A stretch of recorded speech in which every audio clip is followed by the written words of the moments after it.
اے پیغمبر صلی اللہ علیہ وآلہ وسلم، جو عورت تم سے اپنے شوہر کے بارے میں بحث و جدال کرتی اور اللہ سے شکایت رنج و ملال کرتی تھی، اللہ نے اس کی التجا سن لی اور اللہ تم دونوں کی گفتگو سن رہا تھا۔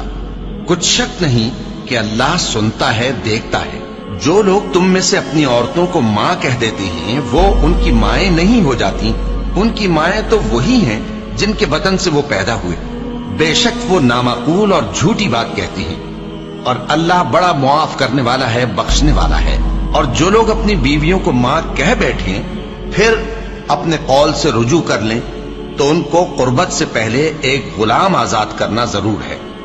مومنو، اس حکم سے تم کو نصیحت کی جاتی ہے اور جو کچھ تم کرتے ہو اللہ اس سے خبردار ہے۔ اب جس کو غلام نہ ملے وہ قربت سے پہلے لگاتار 2 مہینے کے روزے رکھے، پھر جس کو اس کا بھی مقدور نہ ہو اسے 60 محتاجوں کو کھانا کھلانا چاہیے۔ یہ حکم اس لیے ہے کہ تم اللہ اور اس کے رسول کے فرما بردار ہو جاؤ، اور یہ اللہ کی حدیں ہیں، اور نہ ماننے والوں کے لیے درد دینے والا عذاب ہے۔ صحابی ہیں اوس بن صامت، انہوں نے اپنی بیوی کو طلاق دے دی۔ ایک طلاق تھی جاہلیت کی، جس میں یوں کہا جاتا تھا تو میری ماں کی طرح ہے، تو اس پر طلاق ہوتی تھی جاہلیت میں۔ ایسی طلاق کہ کبھی دوبارہ نکاح نہیں ہو سکتا، کہیں اور نکاح ہو کے طلاق ہو کے بھی نہیں ہو سکتا، یہ ایسی طلاق تھی۔ وہ آئیں دوڑی دوڑی اللہ کے نبی کے پاس، رسول اللہ، حضرت عائشہ کنگھی کر رہی تھی، یا رسول اللہ میرے خامن نے مجھے کہہ دیا تو میری ماں کی طرح ہے، اب کیا ہوگا؟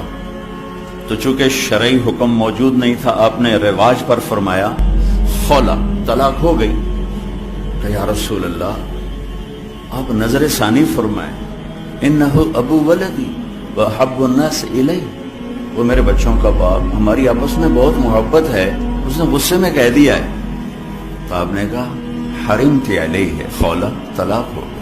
ان کا یا رسول اللہ اکل مالی وافنا شبابی ونثرت له بطنی وتفرق اہلی، یا رسول اللہ میرا بڑھاپا آ چکا ہے، میرے ماں باپ مر چکے ہیں، میرے چھوٹے چھوٹے بچے ہیں، میری جوانی ختم ہو چکی ہے، مال میرے پاس کوئی نہیں، اگر یہ طلاق ہوتی تو میں کہاں بیٹھوں، مجھے کون سہارا دے؟ تو آپ چپ ہو، چونکہ وہ منوانا چاہتی، ابھی وہی کوئی آئی نہیں، آپ نے قانون ماحول رواج کے مطابق فیصلہ دے دیا ہے، تو آپ خاموش ہو گئے۔ حضرت عائشہ کنگھی فرمائیں، اللہ اکبر۔ جب اس نے دیکھا کہ آپ چپ ہو گئے تو کہنے لگی اچھا آپ نہیں سنتے، میں آپ کے رب کو سناتی۔ اللہ کے نبی کہہ رہے ہیں طلاق ہو گئی، وہ کہہ رہی اچھا میں آپ کے رب سے بات کرتی ہوں۔ اس نے وہیں ہاتھ اٹھائے، اللہم انہم لی من حسبیتن صغار، اے میرے رب میرے چھوٹے چھوٹے بچے، ان ضممتہم الی فضرجع، میں اپنے پاس رکھوں تو روٹی کہاں سے کھلاؤں، ان ضممتم الیہ فضاع، باپ کے پاس چھوڑوں تو تربیت کون کرے گا؟ یا اللہ اب ذرا غور کے، یا اللہ اپنے نبی کی زبان پر میرے حق میں فیصلہ اتار۔ یہ نہیں کہا کہ اللہ تو اپنے علم کے مطابق فیصلہ اتار، تو اپنی شریعت کے مطابق فیصلہ اتار۔ میرے رب میرے حق میں فیصلہ اتارنا، میں بچوں کو کہاں لے جاؤں گی، میں بڑھاپا کہاں گزاروں گی؟ تو ایک دم اللہ کے نبی پر وحی، تو جب وحی آتی تھی اب پسینہ پسینہ اور آنکھیں بند ہو جاتی تھی۔ تو حضرت عائشہ نے کہا خولا خولا، چپ وحی آ گئی، وحی آ گئی۔ خولا نے جب دیکھا تو اور زور سے رونا شروع کر دی۔ کس بات پر؟ کہ پتہ نہیں میرے حق میں ہے یا میرے خلاف ہے۔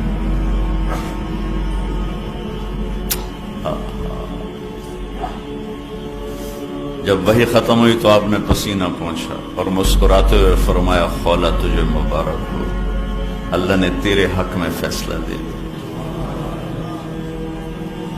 اور یہ فیصلہ قرآن میں لکھا گیا ہے، اس کو قرآن کا حصہ بنایا گیا، اسے حدیث کا حصہ نہیں بنایا، اور اسے 28واں پارہ اس سے شروع کروایا گیا۔ 28واں پارہ سورہ مجادلہ، نام ہی مجادلہ رکھا، مجادلہ، جھگڑا کرنے والی عورت، جھگڑا کرنے والی، اللہ کے نبی سے جھگڑا نام مجادلہ ہے۔ ہم نے سن لیا اس کی بات کو جو آپ سے بات کر رہی تھی، یہ تو ترجمہ ہے، لیکن صورتحال کیا ہے؟ جو ترجمہ کبھی حقیقت کو نہیں بتایا کرتا، یہ جو الفاظ ہیں یہ کیا بتا رہے ہیں، میں وہ آپ کے سامنے پیش کرنا چاہتا ہوں کہ اے میرے محبوب، یقیناً اللہ نے سنا، میں نے نہیں کہا، قد سمعت، لفظ اللہ، میرے محبوب اللہ نے اپنی اس بندی کی فریاد کو سنا جو آپ سے جھگڑا کر رہی تھی اپنے خامند کے بارے میں۔